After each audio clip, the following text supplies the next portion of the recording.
Hi, and welcome to this special invitation-only webinar called Ongoing Funding for Relationship Education, Some Creative Thoughts on Sustainability Planning.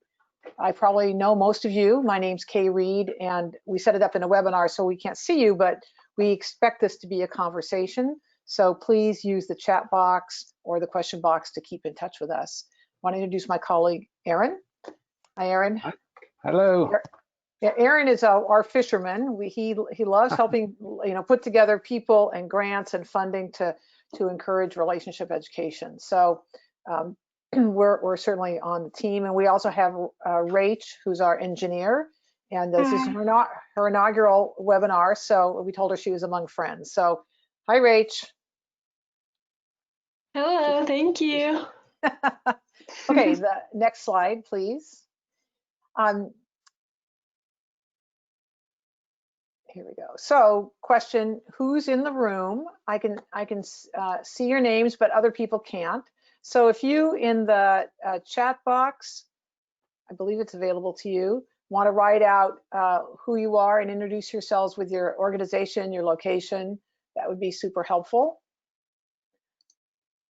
And my apologies if the chat box doesn't work for that. So you might put it into the question box so we can see who's here. But we're going to keep going. I have a hard stop a little before the webinar ends, and so I'm going to leave it with Aaron, but we want to get going on this.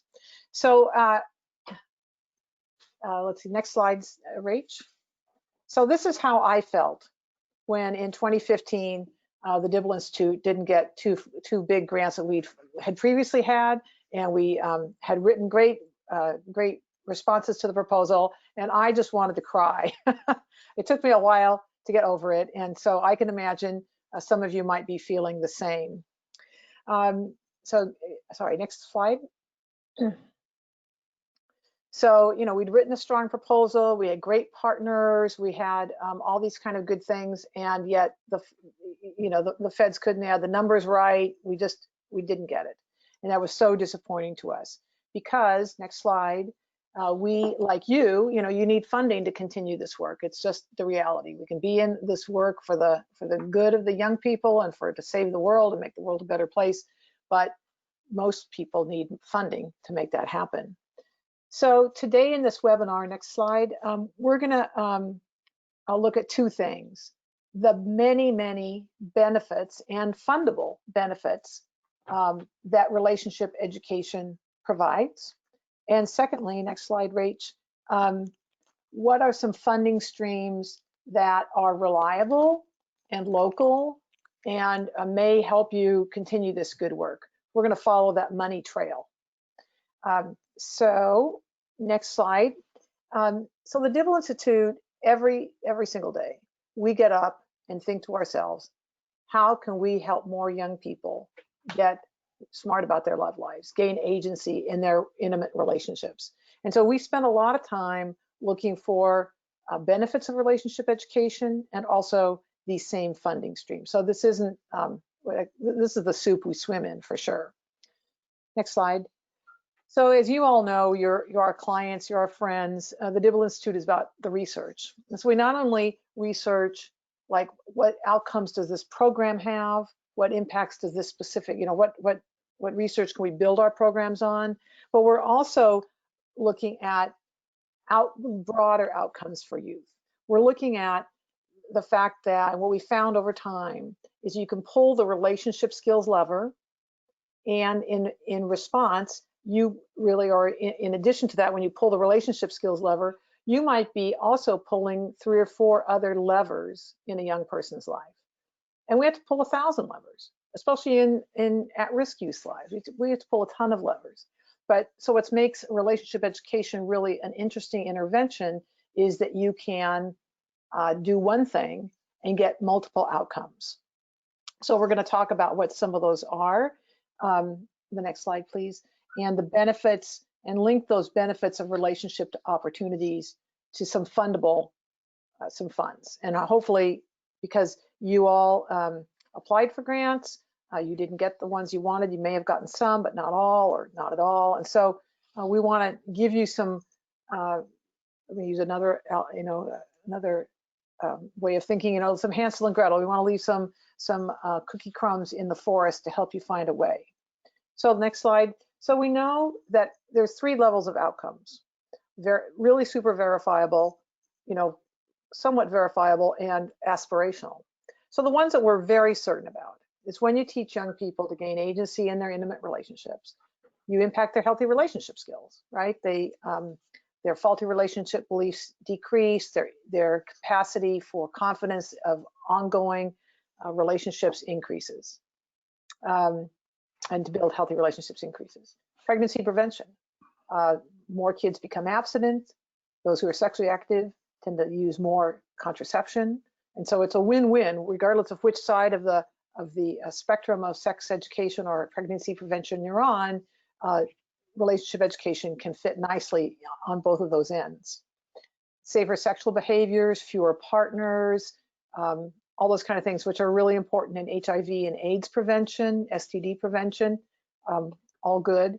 And we know from great work down at Auburn that violence is prevented significantly, not only in the couple's relationship, but in young people, their verbal aggression, their ability to solve problems. So these are outcomes we're really certain about. And when you go to our website, you search on evaluations or search on research, you can find all these studies. And if you know of other studies we ought to put up, please, you know, bring them on. We're happy to do that.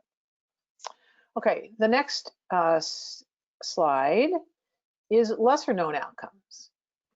You know, nothing is more important in relationship education than to teach you social and emotional intelligence, right? You're learning how to read people, you're learning how to be empathetic, you're learning how to get along. Those are SEL outcomes.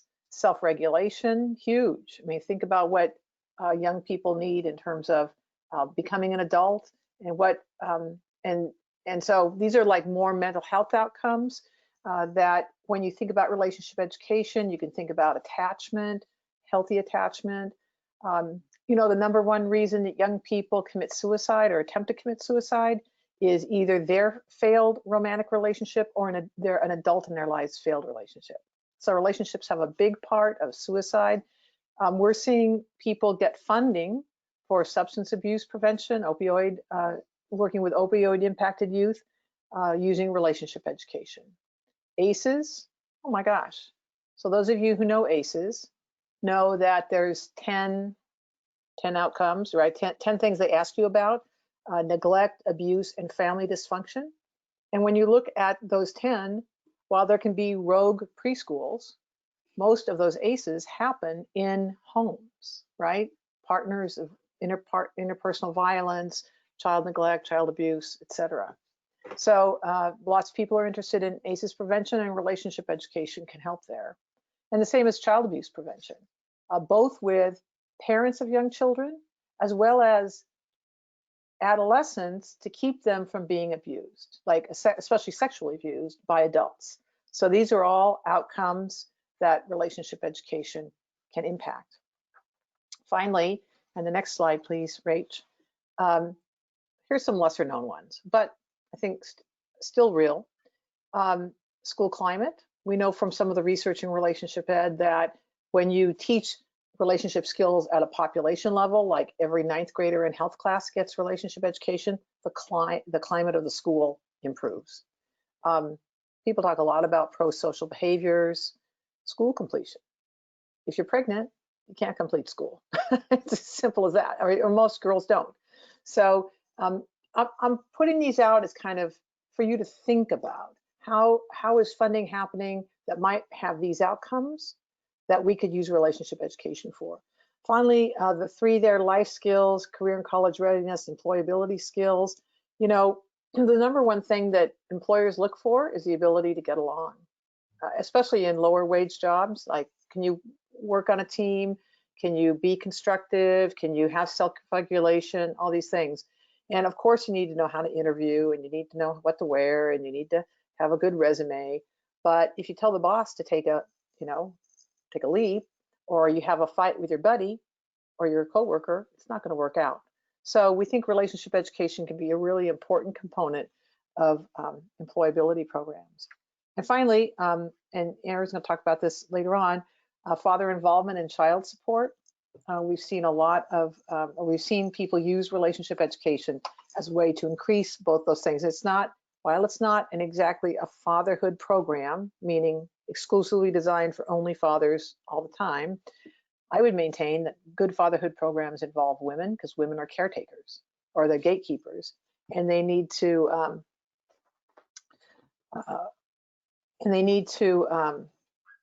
be open to having the dad involved. So just consider if there's fatherhood funding or child support funding, things that relationship education can help. So let's look at this next slide. And Erin, maybe you have some, oh, not this one, next one. So we're gonna look at funding that the feds give to the states, right? So it's federal funding, but it goes to states, and then the states disperse the funding. And this is called, so sorry if I'm being a little too basic, next slide, Rach, is called formula funding. So discretionary funding means you apply directly with the feds, you turn in your application directly to DC, and they award you the funding. Block grant funding is often, most typically based on population of your state. That's why the census is so important. And every state gets a bucket for whatever kind of funding it is. And then your state disperses that money within your state. So again, it comes from the feds, it's pretty reliable, but it's dispersed through the state. So it's called block grant funding or formula funding. So we're going to talk primarily about formula funding, block grant funding, although there are few discretionary grants coming up that we'll also mention. So let's start out with the most obvious ones that you all probably know about. The Department of Health and Human Services is for sure relationship education's best friend, no doubt.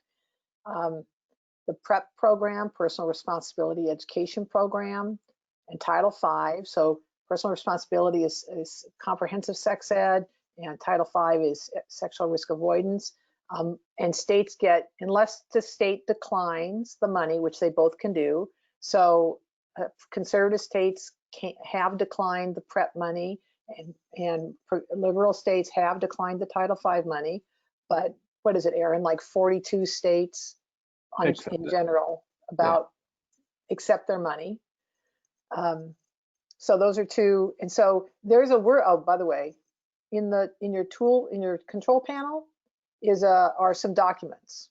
So one document has all the links for this information. One document is the slide set, and one document is a worksheet for you to complete. And like, here's a question: who in your state dispenses the PrEP money? Who in your state dispenses the Title V money? It's somebody in the Department of Public Health, and you should go get to know them, because they are giving grants out in your state right now. And if they're not, if you're one of the 7 states, like California never accepts Title V, Kansas doesn't accept, I guess maybe Kansas didn't accept Title V. Yeah, Kansas didn't accept Title V. So more it's Texas doesn't accept PrEP. Texas doesn't. So if you're a nonprofit in a state that doesn't accept this money, then you get discretionary funding directly from, it's called competitive PrEP or competitive Title V, and you can go directly to the feds for that. Runaway and homeless youth have a bunch of programs. It's mostly for people who can run a shelter, but there are people, our clients, who run shelters, and they do relationship education work in schools. But you also could see the link on the page I gave you shows your grantees in your area. You get to know them, see if they need any services. Maybe they'd pay you. Maybe you would just do it for free because you like them, or because it's the right thing to do. Office of Trafficking in Persons, we're seeing more people, sadly, getting into this trafficking world. There is funding for that. We do know that oftentimes young people's insecurities around their relationships or needs for their relationships are what get them into these really horrible situations. The CDC has rape prevention education funding, goes to every state. In California, Relationship Smarts Plus is on their short list of what they can use for that, and they use our programs in DC. So again, on your worksheet, who in your state does rape prevention education? It probably isn't the same people who do PrEP and Title V. And lastly, and most aspirationally, Head Start, Healthy Start, home visiting, all have capacity to do relationship education. They also have capacity to do something like Mind Matters. We haven't seen a lot of, often if you can bring them the money, they're good partners. But, I mention it because it doesn't hurt to get to know those people. And when they find out what you do, maybe you can help their young parents.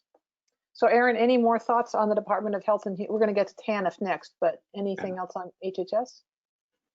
Yeah, so just to give everyone the heads up, I'm going to go into a little bit more detail about the competitive, especially the competitive prep money, but that's towards the end. But yeah, okay. So TANF, that's the biggie. So okay, so we'll go to TANF next. So those of you who applied for the Healthy Marriage money just recently, you probably know that comes from TANF. So TANF is the big welfare program at the federal government. And the bulk of that money, $1 bazillion, goes out to every state every year in a block grant. And every state, $16.5 billion goes out every year. That's a bazillion for sure. Yeah. Yes. And primarily, our states have a lot of discretion about how they spend that money. Some use it on childcare, some use it on direct benefits, but they can also use it. So, Erin, I'm going to put you on the spot, but I know you know this by heart. What are the 4 purposes of TANF? So the one that applies the most in terms of what we're talking about is reducing out of wedlock pregnancies. And so that's the 3rd pillar, and it is the least used pillar of all 4 pillars.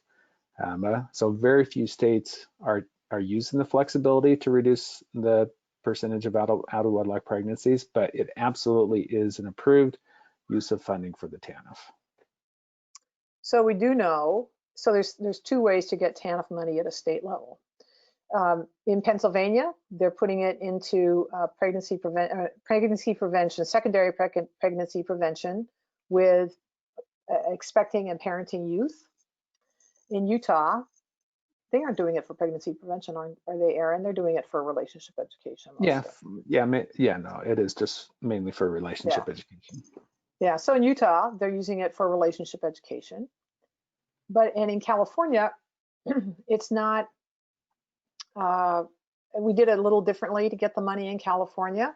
And so you have two paths here. One, find out who in your state manages TANF and ask them what they're doing with it. And if they had all thought about spinning off some tiny percent for you to do a pilot program with your adults or your youth on healthy relationship skills. It's worth a try, what the heck. But the other thing that I did here in California was, so I think of TANF as a giant, what do they call those things, where it's a game. Okay, Erin, help me out. You drop the ball at the top, and it goes like this through the thing. Yeah. Anyway, I can't remember. Whatever it is, that game where you drop it in and then the ball goes whatever. So in California, if you get into the welfare system, they say, oh, you got to go to job club. And if after 30 days of job club, you don't have a job, you're reassessed and you might go to a community college for training. You might go to more classes, whatever. And, it goes down the path there. So what I tried to do was figure out where in this pinball, that was it. So in this pinball process, where we could insert relationship education. And we found that the only place in California that was easy was in the community college system, that they had counselors that were working with mostly women, and they wanted them to go to work, but oftentimes their love lives would get in their way, and they'd drop out of school, they'd have another pregnancy, they'd have some issue. And so we worked directly with community college counselors, and we trained them up, and they bought materials from us, and they then trained their students. So it's worth walking around the TANF world in your state to see what you can find out and how you can provide. And if there's more of you, in your state, then if there's more organizations like yours in your state, you might form a little collective or a little collaboration that goes to the state and says, we can deliver services to your TANF population. So if you want to have a discussion on these or any more detail, Erin and I, we'd love talking about this stuff. Yeah, and real So, quick, Kate, real quick. So just a couple other thoughts on TANF, and that is what you can also do is find out, for example, the governor and the governor's wife. And I mentioned the governor's wife because that's actually how it got started 20 some odd years ago in Utah. Was somebody went to the governor's wife and said, hey, this is what relationship education can do. And she decided that that was going to be her focus. And so she talked with her husband and said, hey, there's this funding. He made some phone calls. Next thing you know, they've been out of office for years, but it continued. Or another example is the state of Oklahoma. Oklahoma, it was started at more at the governor's level, and it went for a very long time. It was like 1% for a long time, and then another governor came in. Just know that whenever you're dealing through the political channels, it may not continue, but at least it can get some traction. And in the case of Utah, that traction continued. Or you can also go straight to the state TANF office and make your pitch there in terms of, hey, I know that one of the pillars is reducing out of wedlock pregnancies.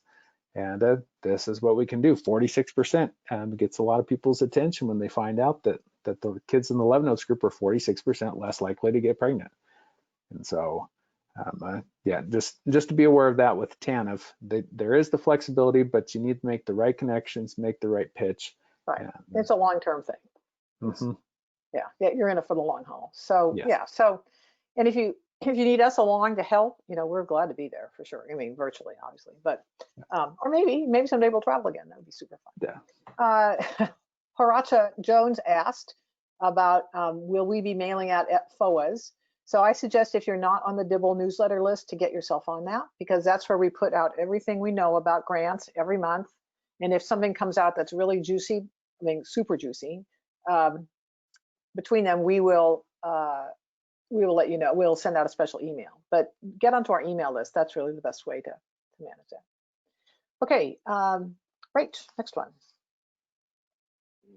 So the Department of Justice has, I think, is full of potential.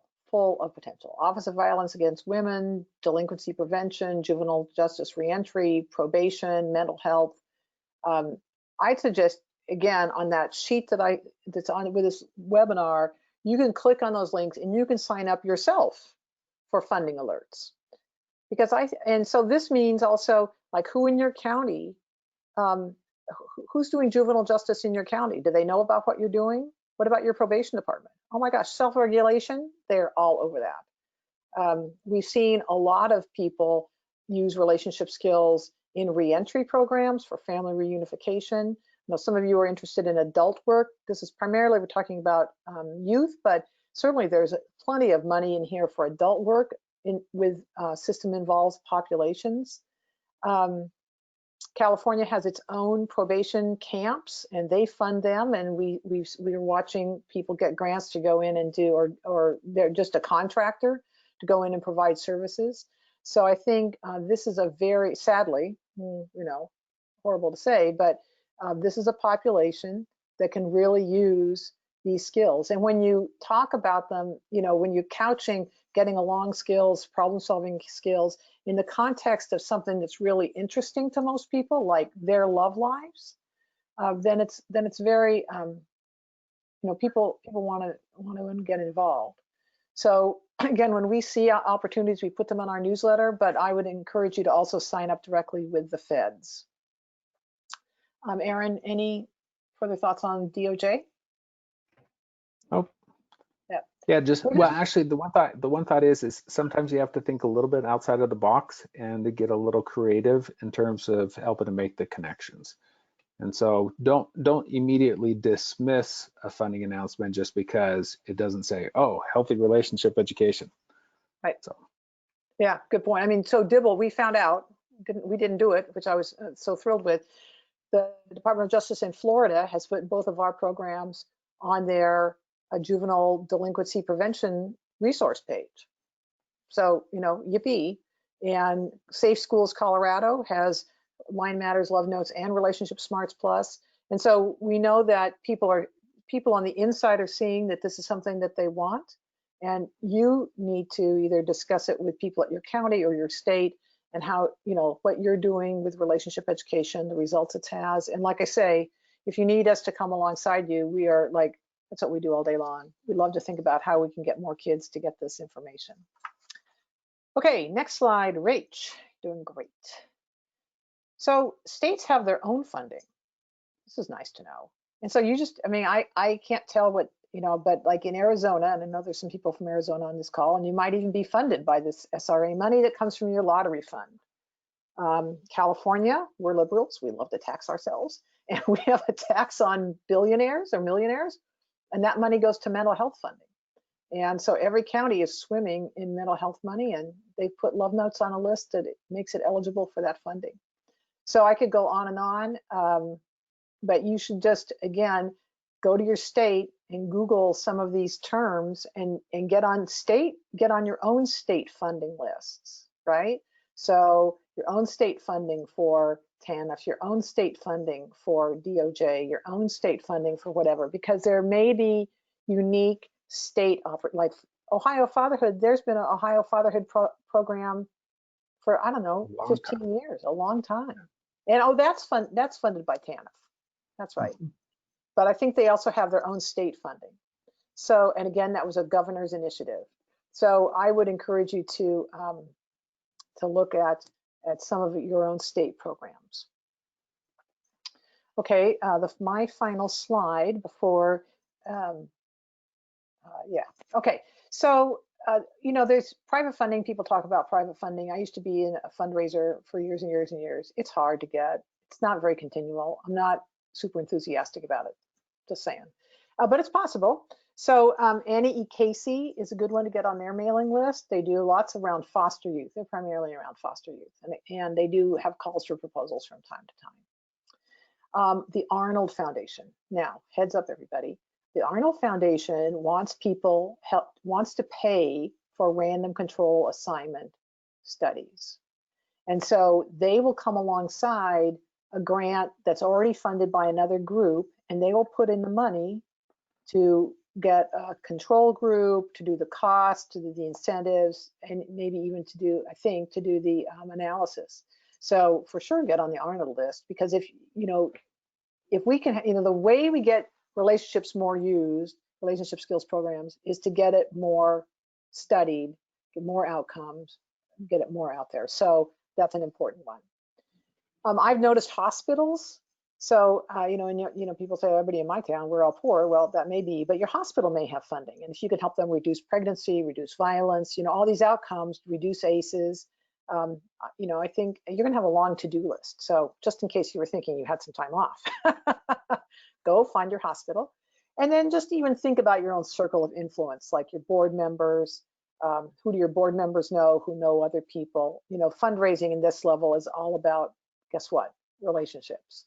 So if anybody wants to talk about private fundraising with me, I'd be more than happy to spend more time on it than we have for today.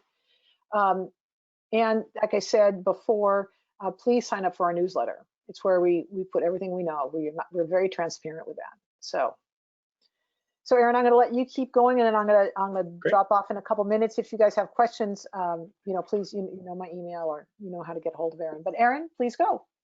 Excellent. All right. So next slide, Rach. All right. So good news, bad news. Bad news is you didn't get the funding this year. The good news is the federal government, they have the one printing press that is continually going nonstop. And so next year, not only next year, in the next couple of days, there's new funding that's going to be coming out. And when it comes to applying for funding, if you're a professional grant writer and you're getting about 30% of your grants, then you're actually doing 30% of successful applications, you're actually doing a phenomenal job. And so just because you didn't necessarily win this time, don't be too hard on yourselves, because the pros only get about 30%. Now, the 1% that I can absolutely guarantee is if you never apply again for a federal grant, I absolutely guarantee you will never win a federal grant. So that's something to bear in mind. So the good news is there's more funding that's coming out. So next slide, let's start talking about them. Okay, so the one that actually was supposed to come out yesterday, which is actually kind of par for the course, it hasn't come out yet. A lot of times take it with a grain of salt when you go to grants.gov and you see the grant forecast, oh, it's coming out on such and such a day. Don't always hold your breath, as we see with this one. The actual FOA was supposed to come out yesterday. It hasn't come out as of this morning. It will come out. The money has been appropriated. We just don't know exactly when. So with this particular grant, it's called Charting a Course for Economic Mobility and Responsible Parenting. It actually comes from the Office of Child Support. What's unique about this particular funding is that it's a new source of funding. So it's not like something like Head Start where you have a whole bunch of organizations who have been applying for and winning it every single year for decades and decades. This is actually something that it was a new initiative that was just started by the Fed. So the first round, the first cohort actually came out this summer.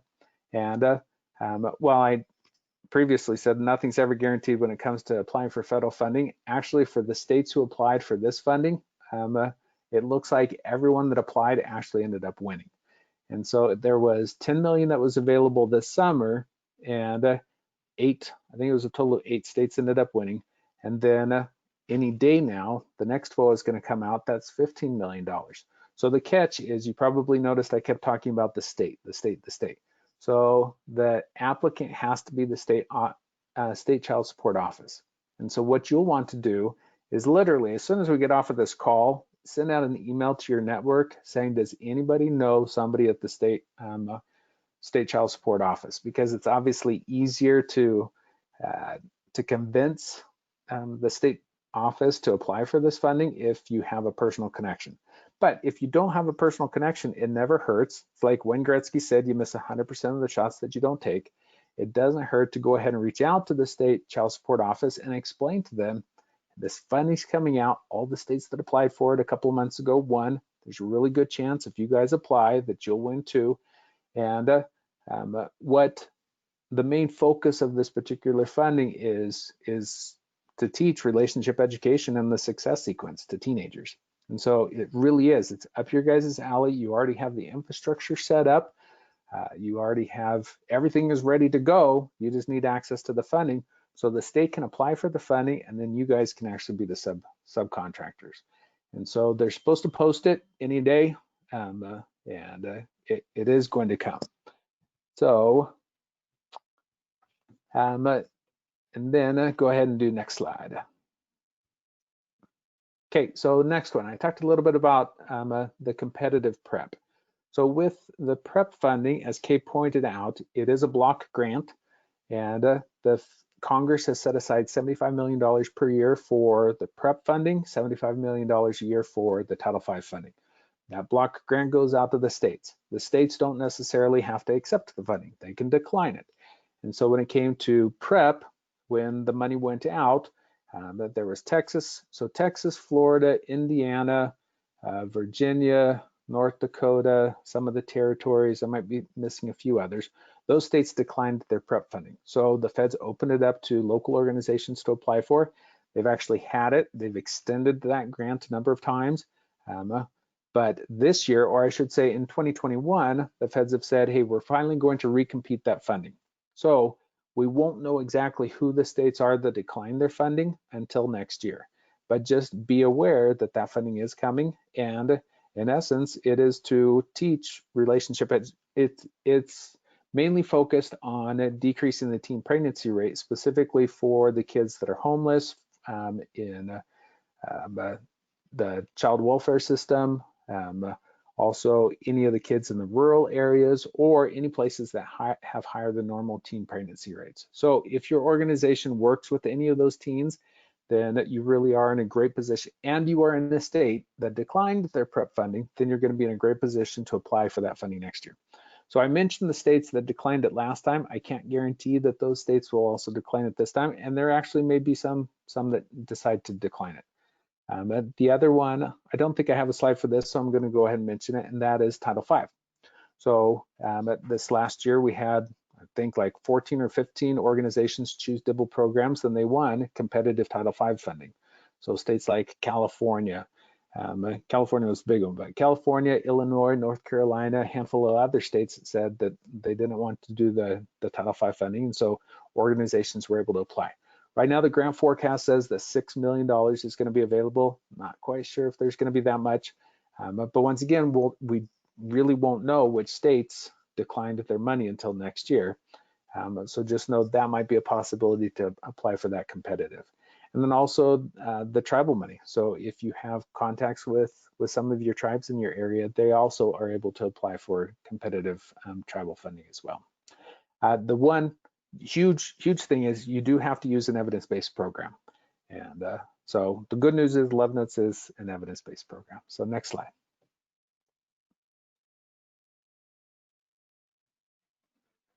Okay, so the sexual risk avoidance program.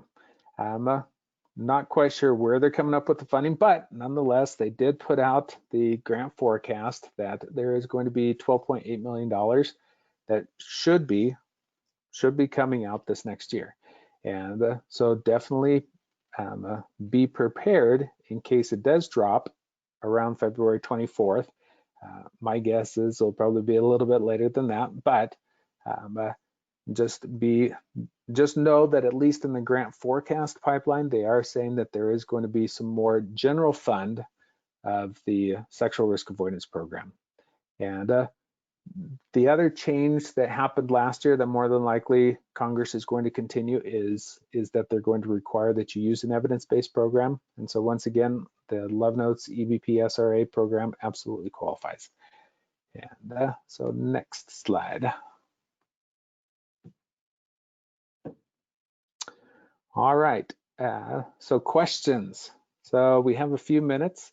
We didn't want to take a ton of you guys this time, but we did want to at least give you a little bit of hope. That was the biggest thing, is we wanted to give you some hope. Because as Kay mentioned, in 2015, when we found out, because for 2 grant cycles in a row, we'd won the funding. We were fully expecting to get the funding for the 3rd grant cycle for the Healthy Marriage Grants. And so it was rough. I mean, I was working with Dibble, and when we didn't win, it was, I'll be totally honest, it was scary. And so we wanted to put together this webinar to give everyone some hope that there's additional federal funding coming, there's state funding that is currently available, and there's local funding that's also possibly available, and also the organizations that end up getting the successful applications are the ones that have the established relationships, that already have those relationships in place, that they can just call up the superintendent or call up the principal at the drop of a hat and get that MOU, instead of, I know how difficult it is, having worked with a bunch of you, of trying to get those MOUs, especially sometimes when the feds only give you 30 days, which was insane with the Healthy Marriage Grant. But if you already have those relationships in place, then it becomes much easier to put together a successful application. So let me look at the questions. All right. So Benny said, can you give us a list of where you're listed, like Kay just mentioned? So yep, Benny, I'll be able to shoot that email off to you with the, in California, we're on a couple of lists, so I'll be able to send that off. Then, let's see.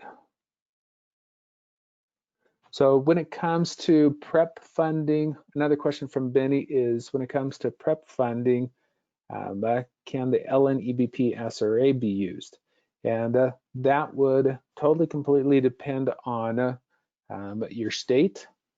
So for example, in California, they do accept their PrEP funding, so that would depend. California is in charge of their rules as far as what they will and will not allow. At the federal level, PrEP very much says, the PrEP funding very much says that Congress, when they wrote the legislation, they said that this PrEP funding is to teach young people about abstinence and contraception.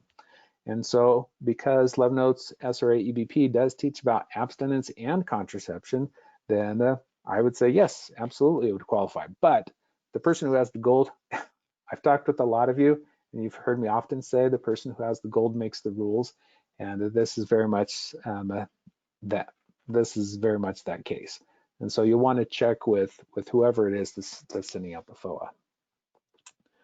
Okay, so Vanessa asked, is there a reason why some of the states decline either their PrEP funding or their Title V funding?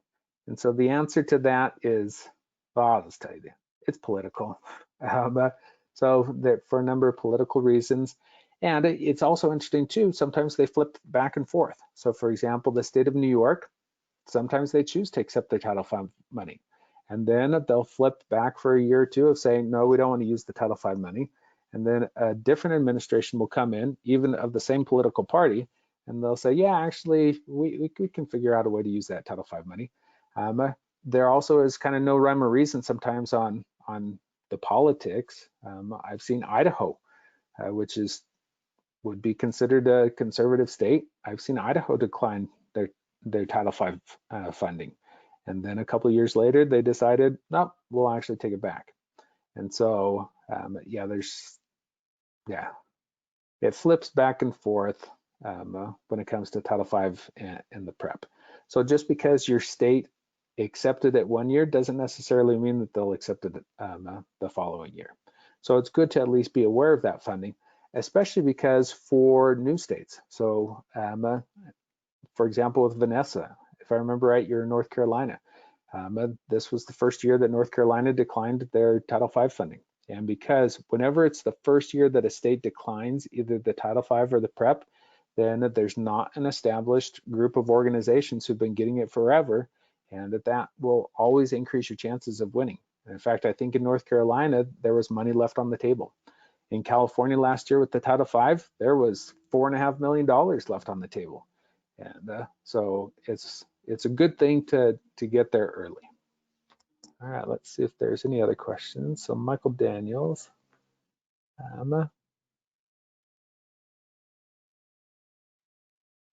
So thank you, Michael, for that feedback. He said that they scored extremely high and he's looking forward to writing for the new proposals. And like I said, professional grant writers, 30%. And so just because you didn't get funded this time, don't get discouraged that it's going to happen again. The only way that you're not going to get funded is if you don't apply. All right, let's see if there's anyone else. I'll give you another 30 seconds or so to come up with any other questions. And very much while I'm waiting, both Kay and I really are more than happy to lend our expertise and to help you in this process of finding additional sources of funding. And so we have our contact information. More than likely, as Kay said, we're all friends. You've already emailed us. Don't hesitate to reach out.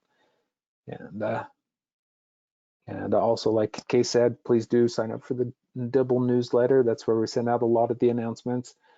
Usually when funding announcements comes out, we'll send it from we have a couple of lists going, and so hopefully it doesn't offend you too much to get a couple of emails from us saying, hey, there's this funding, please consider applying. All right, I think, actually, do have a couple other questions. In terms of the fatherhood and responsible parenting and the healthy marriage proposals. So yeah, right now they are on a 5-year cycle. It's been pretty consistent on a 5-year cycle. There was 1 year where they were automatically extended for an additional year.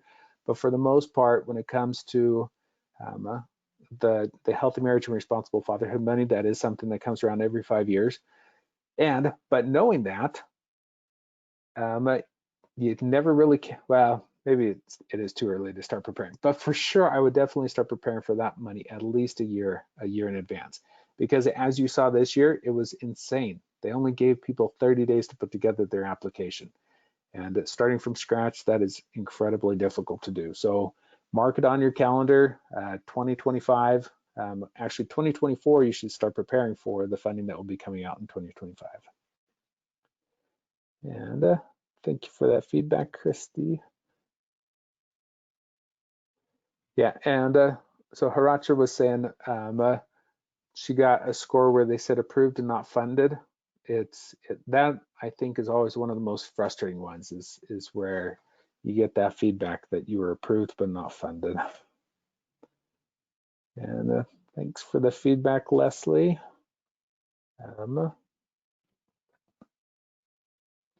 So yes, another question from Leslie is, can you tell us if we can get the score sheets for the fatherhood grants for the programs that were funded? Oh, for the ones that were funded. So if you want to go ahead and go through the Freedom of Information Act, then yes, you actually can. So I actually worked in the Office of Family Assistance, and so we dealt with these Freedom of Information Act requests on a regular basis. And because it is the federal government, you can request to see those. Don't hold your breath in terms of they're not going to get back to you within a week or even a couple of months. It might take 6 months, but if you contact the Office of Family Assistance and say, I'd like to go through the Freedom of Information Act. I'd like to make a Freedom of Information Act request and see all of the proposals that were funded. Then what they'll do is they'll go through, they'll redact the personal information, because you're not going to see people's names and salaries, but everything else you can go ahead and do that Freedom of Information Act. So, and that's would probably be helpful to see what the winning proposals look like. Okay, and a couple more thank yous. Perfect. So maybe I'll give everyone 15 more seconds.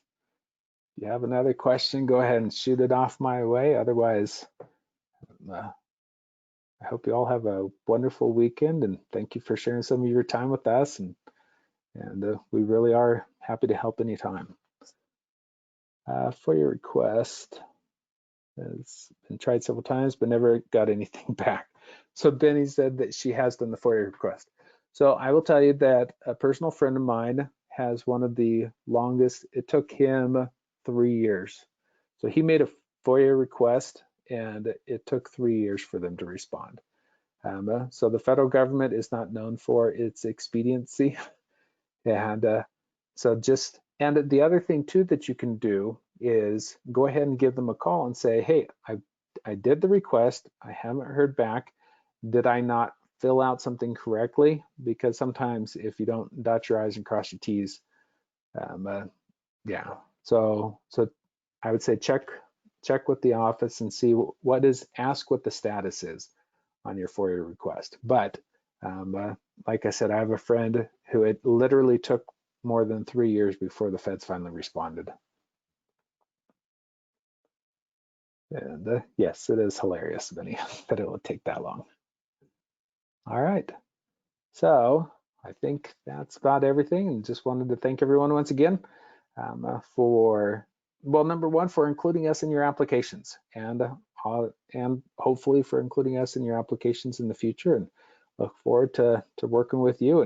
And hopefully next time, as I tell the people who call me when they do win, I get to do my happy dance with them. And so I look forward to doing a happy dance with you in the future as you apply for applications. And so, perfect. All right. So I think that is it, Rachel, and we will let you go. So I will talk with you all later, I'm sure. So thanks again for your time. All right. Bye-bye.